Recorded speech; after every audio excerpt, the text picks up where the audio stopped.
Hello అండి, నమస్తే. నేను లాస్ట్ వీడియో మీతో షేర్ చేశాను కదా, మేము వరలక్ష్మి వ్రతం ఎలా చేసుకున్నామో అదంతా మీకు చూపించాను.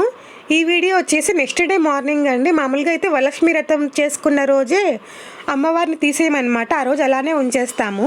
ఆ రోజు రాత్రంతా అలానే ఉంచేసి నెక్స్ట్ డే మార్నింగ్ అయితే అమ్మవారికి ఏదైనా ప్రసాదం లాగా చేసి అమ్మవారి దగ్గర పెట్టేసి తర్వాత దీపారాధన అవన్నీ చేసేస్తాను.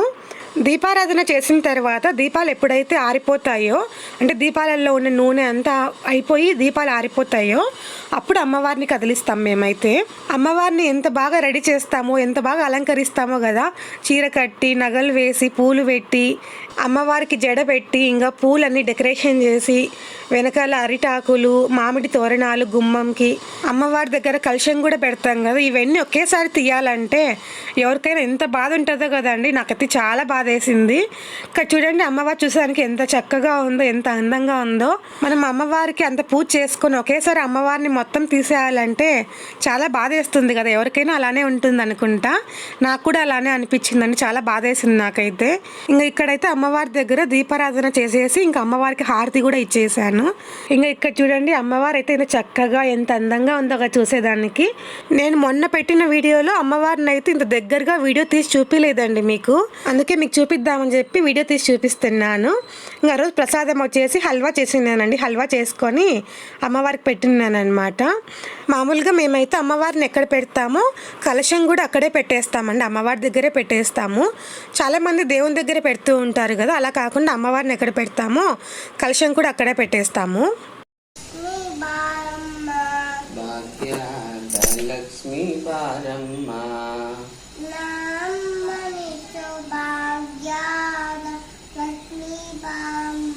నమ్మమ్మని సౌభాగ్యాద లక్ష్మీ బారమ్మ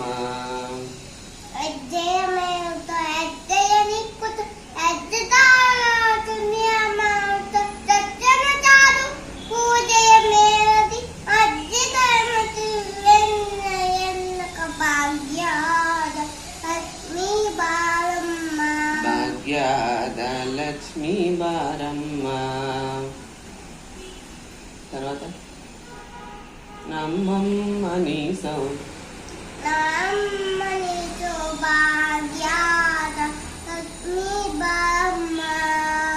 నమస్తే చెప్పు ఇద్దాం. నమస్తే మామాయే తీపి చేతుల పూజితే సంకటస్ల గదాతే మహాలక్ష్మీ నమోస్తుతే. నమస్తే నమస్తే సుగరులాలోరే కోలాసులంక భయంకరి సర్వ పాప హరే దేవి సర్వ పాపాలే దేవి మా లక్ష్మీ నమోస్తుతే. నేను వరలక్ష్మి వ్రతం రోజు సాయంత్రము చాలామందికి తాంబూలాలు ఇచ్చానని చెప్పాను కదా. ఆంటీని కూడా పిలిచిన్నాను, కిందనే ఉంటారు ఆంటీ వాళ్ళు. వాళ్ళని కూడా పిలిచిన్నాను కానీ ఆంటీ ఎక్కడికో వెళ్ళారంట. సరే అని మళ్ళీ వెళ్ళి పిలిచాను, అందుకే వచ్చారు ఆంటీ అయితే. ఆంటీకి అయితే కాళ్ళకు పసుపు పట్టించి తాంబూలం ఇచ్చేసాను. నేను పొద్దున్నే అమ్మవారి దగ్గర దీపారాధన చేసిన్నాను కదా, దీపాలు అయితే కొండెక్కిపోయాయండి. కొండెక్కడం అంటే ఆరిపోవడం అని. మా సైడ్ అయితే మేము దీపాలని ఆరిపోయాయి అన్నామండి, కొండెక్కాయి అంటాము. ఇంకా ఇక్కడైతే దీపాలు కలుషము అమ్మవారిని మొత్తం తీసేద్దామని స్టార్ట్ చేసేసాను. మా లక్కీ అయితే నేను తీస్తా అని ముందుకు వచ్చేసాడు. ఇంకా మా ఆయన కూడా వచ్చేసాడు అనమాట. మేము ముగ్గురం కూర్చొని మొత్తం తీసేస్తున్నాము. ఇందాక మా లక్కీ అమ్మవారి పాట పాడాడు కదా, మా లక్కీ ఎలా పాట పాడాడో కామెంట్ చేయండి ఎలా ఉందో. ఏమంటే వాడికి పదాలు చాలా కష్టం కదండి, చాలా కష్టమైన పదాలు అవి, పలకడం చాలా కష్టం అన్నమాట. కానీ పాట అయితే చాలా బాగా పాడతాడండి. ముందైతే మేము మా లక్కీని సంగీతం క్లాస్కి పంపిస్తూ ఉన్నాము. ఇప్పుడు కాదు, 1 year అయిపోతుంది, అప్పుడు పంపిస్తున్నాము. కానీ వాడికి ఏమంటే పోతున్నాడు, బాగానే పోతున్నాడండి. మెల్లమెల్లగా వాడికి ఇంట్రెస్ట్ తగ్గిపోతూ వచ్చింది. అంటే వాడికి సంగీతంకి వెళ్ళాలి, పాటలు పాడాలి అంటే వాడికి ఏదో అస్సలు ఇష్టం లేదనమాట. అంటే నేర్చుకుంటాడండి, నేర్పిస్తే బాగా నేర్చుకుంటాడు. సంగీతం క్లాస్కి వెళ్ళాక మేడం దగ్గర అయితే బాగా పాడుతూ ఉన్నాడు. పాటలు అయితే స్టార్టింగ్లో భలే పాడుతున్నాడండి. మాకు కూడా చాలా బాగా హ్యాపీగా అనిపించింది వాడు పాటలు పాడుతుంటే. బాగా ఇంట్రెస్ట్ ఉందిలే అనుకున్నాము. కానీ పోను ఏమైందంటే మేడం ఏమైనా పాటలు నేర్చుకోమని చెప్పి నాకు వాయిస్ మెయిల్ పంపిస్తుంది అనమాట, ఈ పాట నేర్పియండి అని. వాడికి నేర్పిద్దాంలే అని నేను స్టార్ట్ చేస్తానా. లక్కీ మీ సంగీతం మేడం ఒక పాట పంపించింది, వాయిస్ మెయిల్ పెట్టింది నాకు, ఆ పాట నేర్చుకో అని చెప్పి నేర్పిస్తూ ఉంటానా. అసలు కొంచెం కూడా ఇంట్రెస్ట్ పెట్టడండి. ఏమైనా పాట నేర్పిస్తూ ఉంటే ఏదో పక్కన ఆడుకుంటూనే ఉంటాడు. నాకు అప్పుడు అనిపించింది అనమాట, వీడు ఇంకా చిన్నపిల్లోడే కదా, వీడిని ఎందుకు ఇంత ఫోర్స్ చేసి మనం పంపించాలని అనిపించింది. అందుకే అప్పటి నుంచి వాడిని సంగీతం క్లాస్కి పంపించడం మేము మానేసామన్నమాట. ఇంకా వాడికి ఇంట్రెస్ట్ లేనప్పుడు అంత ఫోర్స్ చేసి పంపించడం అవసరమా అనిపించి ఇంకా ఆపేసాము. కానీ ఫ్యూచర్లో అయితే ఎప్పుడోసారి వాడికి సంగీతం నేర్పించేదే అండి. ఎందుకంటే వాడికి పాటలు బాగా పాడతాడు, చాలా ఇంట్రెస్ట్ ఉంది పాటలు పాడడంలో. కానీ వాడిని క్లాస్కి పంపించి ఫోర్స్ చేసి పాడమంటే పాడడం లేదు. కొంచెం పెద్ద అయితే వాడు నేర్చుకుంటాడు కదా అన్నట్లు కొన్ని రోజులు అయితే స్టాప్ చేశాము.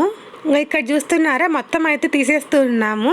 కలశం పెట్టేదానికి ఒక ప్లేట్లో బియ్యం వేసి కలశం పెడతాం కదా, ఆ బియ్యం అయితే ఎక్కడ పడేయనండి నేనైతే. ఆ బియ్యాన్ని అయితే మళ్ళీ అన్నం చేసేస్తాను. ఒకే రోజు కాకుండా రోజు కొన్ని బియ్యం తీసుకుంటూ అన్నం పెట్టేస్తానండి. ఆ బియ్యం అయితే సపరేట్గా ఒక డబ్బాలో అయినా వేసి పెడతాను, లేదంటే బియ్యం మూట ఉంటుంది కదా, ఆ బియ్యం మూటలో అయినా కలిపేస్తాను ఆ బియ్యం తీసుకెళ్ళి. మామూలుగా అయితే అమ్మవారిని రెడీ చేయడానికి, అమ్మవారి చీర కట్టాలంటే, అమ్మవారి నగలు వేయాలంటే ఎంత టైం పడుతుందో కదా.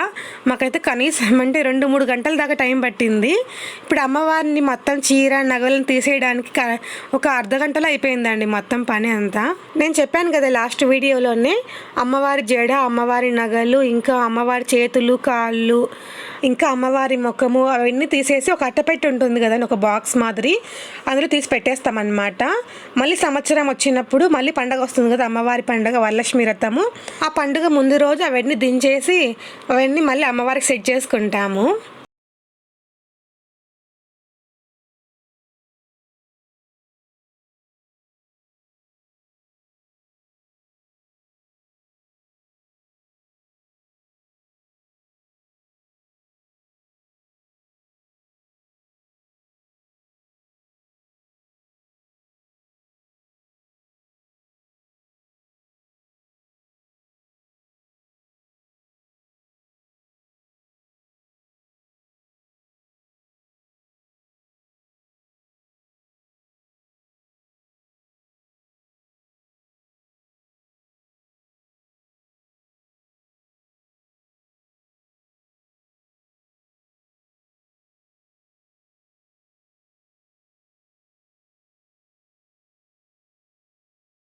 రోజు రాత్రి పెద్ద వర్షం పడిందండి.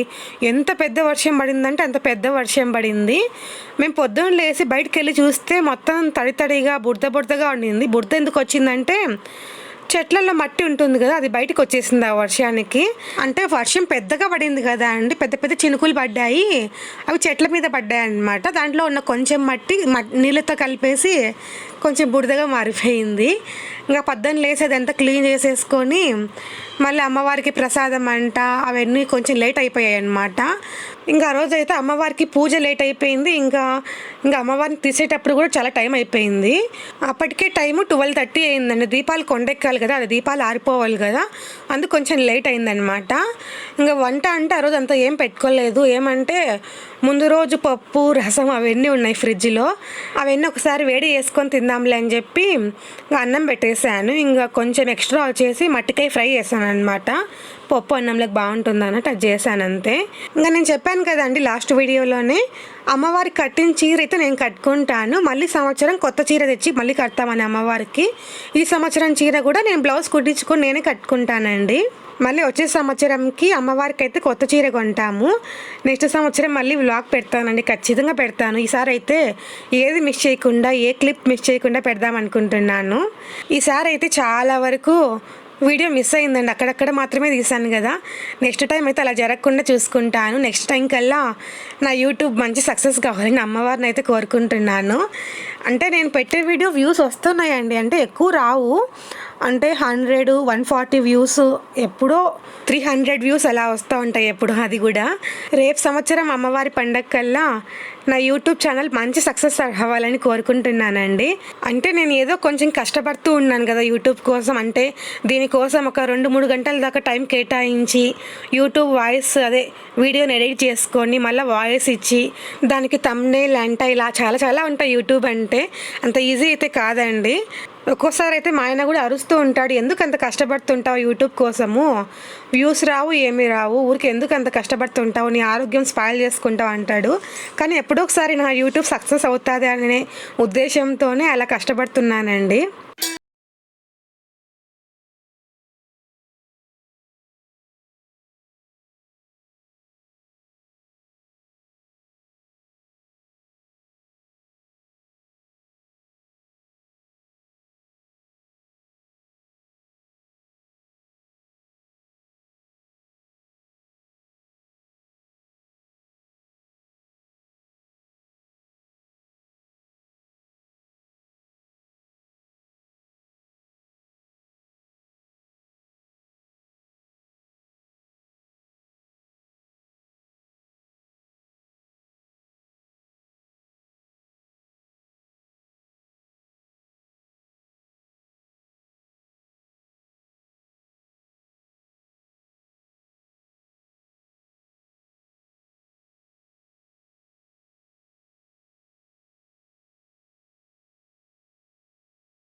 నేను ఓన్లీ అమ్మవారిది మాత్రమే షేర్ చేస్తున్నానండి.